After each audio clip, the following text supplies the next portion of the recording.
The thing with which I want to start in this course is to hook up navigation to either load recipes or the shopping list. Now, we will later learn a way to do this in the way it is meant to be done, but the solution we will create now also is very creative and not bad. I will use ngIf to only load one of the two sections at a time. So somehow in my app component probably, because that is where I include both, here I will need to manage which one should be displayed, and I should determine which one is displayed in the header component.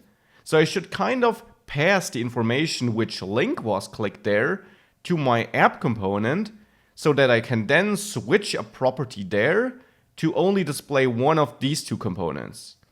I will admit that this task involves multiple steps. It doesn't cover anything you haven't learned thus far though. So definitely take this as a challenge to implement such a navigation on your own, emitting some event in the header which allows us to determine which component should be displayed here in the app component. Now is your chance to pause the video. We'll do it together thereafter. So were you successful? Here is my solution, how we could get this to work the way we want it to work. I'll start in the header component template. Here we got these two links, and I want to attach some click listeners to these links. Here I will say on select, and I will pass a string here, recipe maybe. We can of course pass our own data to the methods we execute here. And here I will select another one or add another click listener, and I will say on select shopping list. Now you could of course also work with numbers there or fire two totally different methods. So that is my onSelect method. Now in the header component, I of course need to implement onSelect, and we get an argument here.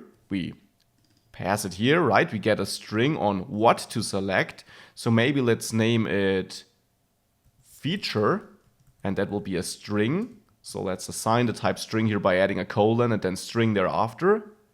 And now, as I said, I want to emit my own event. Hey, we learned how to do this. First of all, I'll need to add a new property, which I'll name feature selected. You can, of course, choose another name if you want.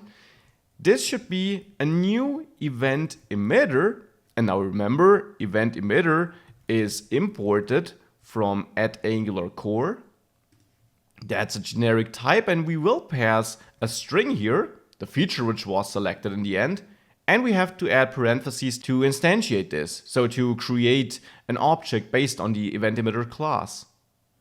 That is our feature selected event. Now I want to use this property, which now holds this event emitter as a value, to emit an event whenever we click one of the buttons. And I will then emit feature, so this string we receive from these method calls here in our template. Well, with that in place, the missing piece is to enable this event to be listened to from outside of this component. So we have to attach something to this property to make it listenable from the parent component, the app component in this case. That something is the add_output decorator, don't forget the parentheses, which also needs to be imported from @AngularCore. add_output enables us to use this event or to listen to it from the parent component. So in the app component, which is the parent component, which adds app header here, I will listen to the feature selected event, and then here I will execute onNavigate, let's say. And of course, I'm interested in the data I'm receiving from feature selected, so I can get access to it with $event, this protected name we could use in the template to get access to any data an event passes to us. Now, just because this might be confusing, if you don't specify $event here, but other data, like we did here, right? We kind of overrode $event. That doesn't actually override it. You simply determine which data you want to pass to your own method. And $event may also be used as a second argument here. $event will always refer to the event data anywhere between these quotation marks here. So no matter which place it has in the method argument list here. So I just wanted to make sure that this doesn't lead to any confusion. So let's turn this back to $event to get access to the data we actually pass in our own event. And now in the app component TypeScript file, I will add onNavigate, and here I will receive the where should we navigate to information. So you may choose any name you want. I'll go with feature again. This is the feature we want to navigate to. And now we should make sure that we actually store this feature. So maybe here we should say loaded feature because, we store which feature should be displayed. And initially, that might be our recipes. And maybe to make sure that we always use the same string, let's check it here. Recipe is the name here, this recipe feature. So let's go with recipe here too.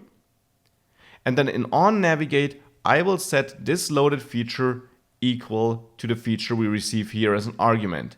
And you could even omit this method and directly set loaded feature equal $event here. But I will go for the longer approach to be very explicit about what's happening here. So with that, we're getting this loaded feature. Now we can use ngIf to determine which of the two components should be displayed. App recipes should be displayed if loaded feature equals recipe, and shopping list should be displayed whenever loaded feature, let's say, does not equal recipe. So that will also catch cases where it somehow is set to something else. So with that, we're using ngIf. Now let's see if that works. We only see the recipe now. And if I click on shopping list, we see the shopping list and the other way around. So now navigation is kind of working. Again, we will later improve this, but for now, that is a great solution. Now let's move on to making the list items here real list items living in their own component.